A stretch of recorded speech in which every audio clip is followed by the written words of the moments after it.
Let me tell you something powerful, something you need to hear not just once, but over and over again until it settles deep inside you like a truth you've always known but never had the words for. Nothing and nobody will ever hurt you again. Not in the way it once did, not in the way that broke you, because you're not the same person anymore. And that changes everything.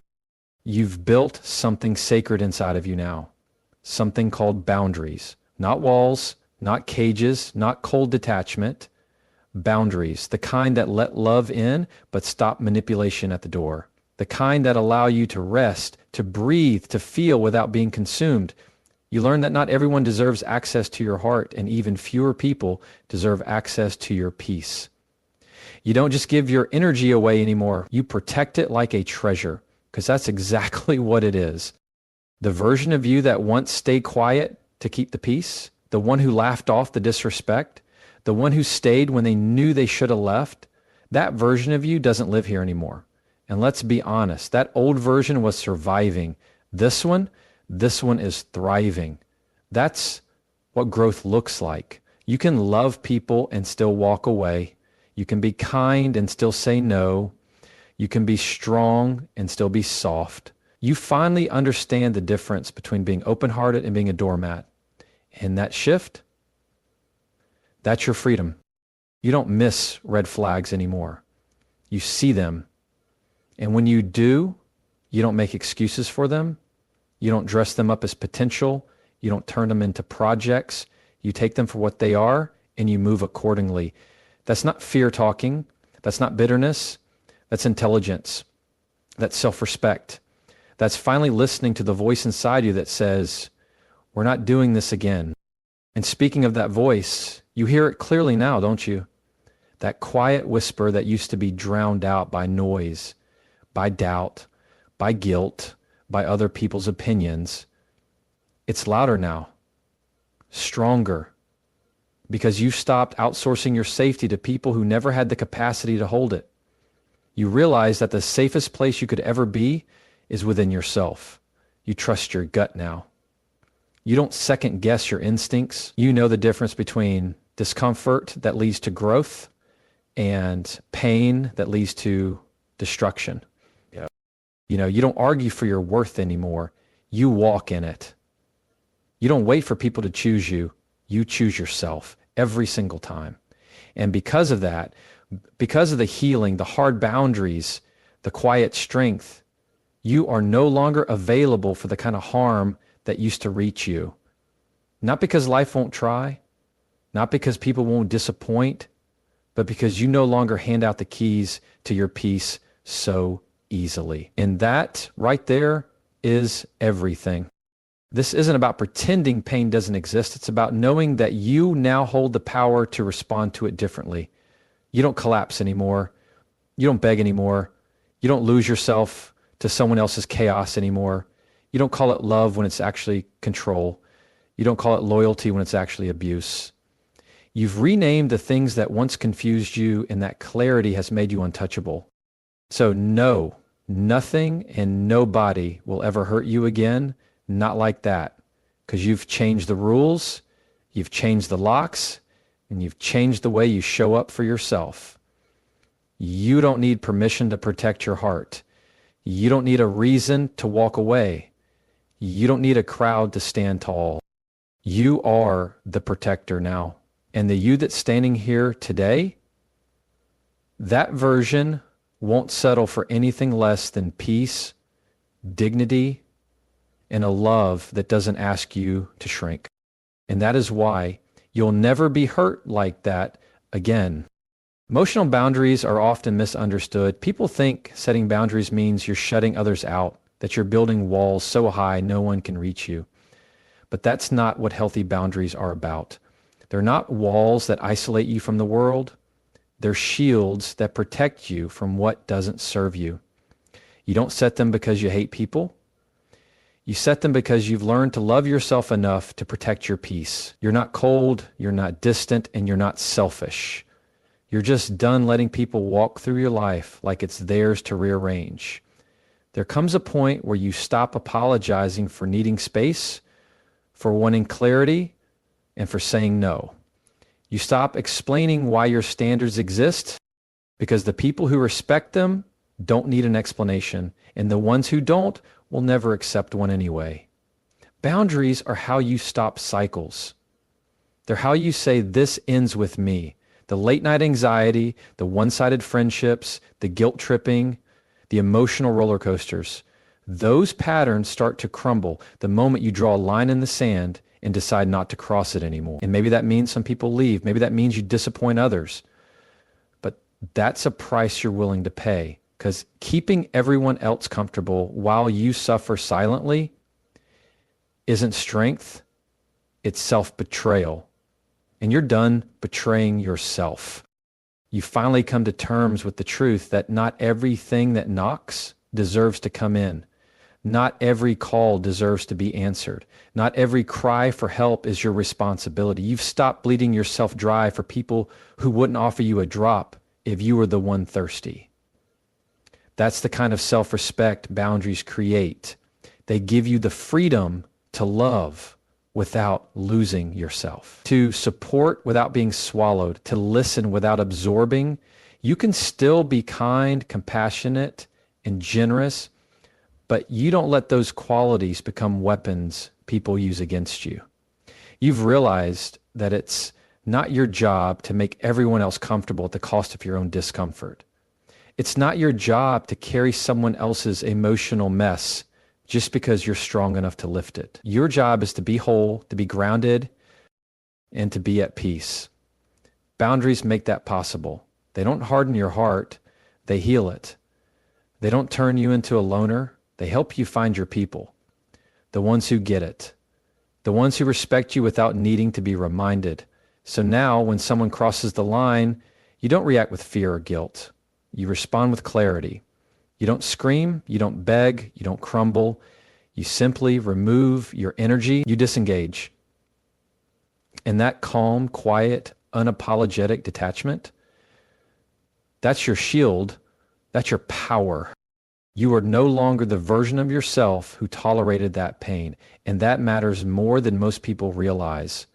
There was a time when you kept the peace at your own expense, when you stayed silent just to avoid conflict, when you smiled through the ache in your chest because you were too afraid to be seen as difficult or dramatic. You thought that if you loved harder, gave more, stayed longer, maybe things would change, but they didn't. And in the process, you lost parts of yourself trying to fix what wasn't yours to carry. That version of you, the one who endured, who compromised their own needs, who accepted the bare minimum in the name of love, is gone now. You've outgrown them. And you should be proud of that. Growth doesn't always come with applause. Sometimes it shows up quietly in those moments when you say no without guilt, when you walk away without the need to explain, when you choose peace over pleasing. That's the new you. The one who knows better, who sees the warning signs early, who doesn't sit in rooms where your spirit feels small. You've shifted from survival mode to self-respect. You've moved from enduring to empowering. And that shift didn't happen overnight. It took time, tears, reflection, and hard truths. It took admitting that you deserved better, not because you're perfect, but because you're human. You are no longer begging people to treat you right. You're no longer waiting for someone to validate your worth. That version of you, the one who hoped they would change, who gave one more chance, who stayed one more time, no longer drives your decisions. Instead, you move with confidence. You choose peace over chaos. You protect your space like it's sacred because it is. You don't chase love. You attract it. And if someone doesn't meet you with the same energy, effort, and respect, you don't try harder. You let go. This new version of you holds boundaries with grace, speaks the truth even when your voice shakes, and refuses to make yourself small just to make others comfortable. You've learned that discomfort is sometimes the price of healing, and you're no longer afraid to pay it. You've made peace with the fact that not everyone will understand your growth. Some people like the version of you who stayed quiet, who tolerated disrespect, who made life easier for them, but that's no longer your concern. You're not here to be convenient. You're here to be whole. And maybe there are moments when you still feel the pull of old habits, when that voice of self-doubt creeps in, asking if you're being too much, too distant, too harsh. But now you recognize that voice. You don't let it drive, you acknowledge it. And then you remind yourself, you've changed and you're not going back. That kind of strength, that refusal to shrink back into your old self is how you know you've healed. That's how you know nothing and nobody will ever hurt you the way they once did, because you're not the same. And that changes everything. Of recognizing red flags has become a strength, not a burden. There was a time when you ignored them, not because you didn't see them, but because you hoped they'd go away. You gave people the benefit of the doubt. You convinced yourself it was just a bad day, just a misunderstanding, just a phase. But it wasn't. It was a pattern. And now you don't explain away patterns anymore. You've trained your eyes to see clearly and your heart to respond with wisdom, not wistful thinking. That shift from hoping someone will change to accepting who they truly are is what protects you now. You no longer hold on to potential. You pay attention to reality. Red flags don't shock you anymore. You spot them early. You know the signs, the dismissive comments, the broken promises, the lack of accountability, the emotional games. You've learned that love isn't supposed to feel confusing. It's not supposed to leave you wondering where you stand.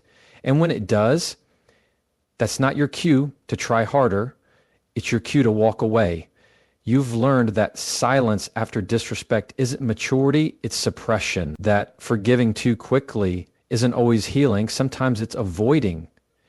And you don't avoid anymore. You face things. You name things. You call them what they are, even when it hurts.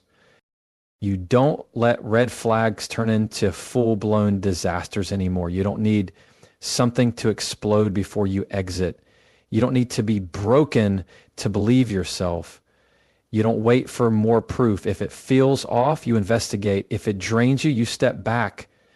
That's not being guarded. That's being grounded. You don't let others talk you out of your truth. You've learned that some people will gaslight you just to keep their comfort. You don't take the bait. You stand firm. You trust your own read of the situation, and that self-trust, that's the greatest protection you've built. There's a deep kind of peace that comes with not needing chaos to validate your strength. You're not addicted to saving people anymore. You're not flattered by emotional messes. You no longer feel special being chosen by someone who disrespects everyone else. You've stopped romanticizing dysfunction. That's what healing does. It sobers you. It clears your vision. And with that clarity, you respond differently. You leave faster. You question sooner. You expect better. What used to be confusing is now obvious. What used to be tolerable is now a deal breaker. That's growth. You're no longer surprised when someone shows you who they are. You believe them the first time. You're not waiting for the second or third mistake. You don't need closure that comes wrapped in pain. You'd rather have distance and dignity than closeness and confusion. That's how you know you've changed. You don't carry red flags around like secrets anymore. You honor them. You talk about them. You act on them. That kind of emotional intelligence saves you from heartbreak. It saves you from reliving old cycles. And it proves one undeniable thing. The person you are today is no longer available for the kind of hurt you used to accept. Your peace is now non-negotiable. That's not just a catchy phrase. It's a personal contract you've signed with yourself. There was a time when you handed out pieces of your peace to keep others happy. You said yes when everything in you was screaming no. You entertained chaos because you didn't want to seem distant. You let people linger in your life long after they showed they had no business being there, but not anymore. That version of you that tolerated noise, that absorbed negativity, that stayed for the sake of history, that version is gone. You don't trade your calm for connection anymore. You don't sacrifice your sanity to prove loyalty. You've realized that peace isn't just a mood, it's a boundary. And you guard it now like your life depends on it, because in many ways, it does. Peace to you now is clarity. It's sleeping through the night without your mind running marathons. It's silence that doesn't feel awkward. It's space that doesn't feel lonely. It's knowing that you're not being manipulated, pressured, or drained, and you're not afraid to lose anyone who threatens that. You no longer fear being misunderstood for protecting yourself. You've learned that some people will label you cold just because you stopped letting them walk all over you, and that's fine. You're not interested in managing their perception. You're interested in preserving your peace. This peace isn't passive. It's fierce. It's not the absence of conflict. It's the courage to step away from it. It's not avoidance. It's discernment. You don't chase explanations anymore. You don't argue to be right. You don't beg for basic respect. If someone brings tension instead of trust, confusion instead of clarity, drama instead of depth, you withdraw. You don't slam doors, you just quietly close them. That stillness is your superpower. That silence isn't weakness, it's wisdom. And it's not just people. You've also let go of habits that robbed you of peace, overthinking, people-pleasing, overextending yourself, trying to control every outcome. You've learned to breathe through uncertainty.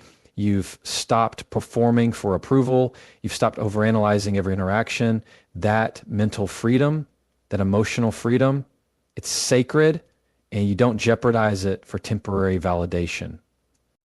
There's a deep kind of confidence that grows when you refuse to let the world dictate your emotional temperature. You don't rise to every provocation. You don't engage every insult. You don't internalize every criticism. Not because you don't care, but because you care more about protecting your energy. You've seen what happens when you let the wrong people too close. You've felt what it costs to carry someone else's emotional weight, and now you just don't allow it. You choose calm over chaos. Every time. And yes, that means your circle might be smaller now. The phone rings less. The invites don't come like they used to. But what you've gained is worth more than what you've lost. You walk through life lighter, clearer, and more sure of yourself because you've stopped trying to earn peace and started living like you deserve it. Healing isn't a destination. It's a defense mechanism. It's not about reaching a final stage where nothing touches you ever again. It's about becoming someone who knows how to recover faster, protect better, and recognize their own worth sooner. You used to think healing meant everything would be perfect, that the pain would disappear completely, that you'd never feel triggered or heartbroken again. But now you understand healing is more about building tools than building illusions. It's the quiet strength that helps you stand back up when life knocks you down. It's the ability to sit with your feelings instead of running from them. It's being able to cry and still keep your boundaries intact. It's realizing that a scar doesn't mean you're broken. It means you survived. You've stopped trying to rush the process. You no longer expect yourself to be over things in a day or bounce back without feeling. You give yourself room to feel what you need to feel, but you don't stay there forever. You've learned how to move forward without dragging the past with you. You've created rituals that ground you, thoughts that protect you, and boundaries that shelter you. That's what healing looks like. It's not loud, it's not flashy, it's not always easy to explain, but it's powerful. And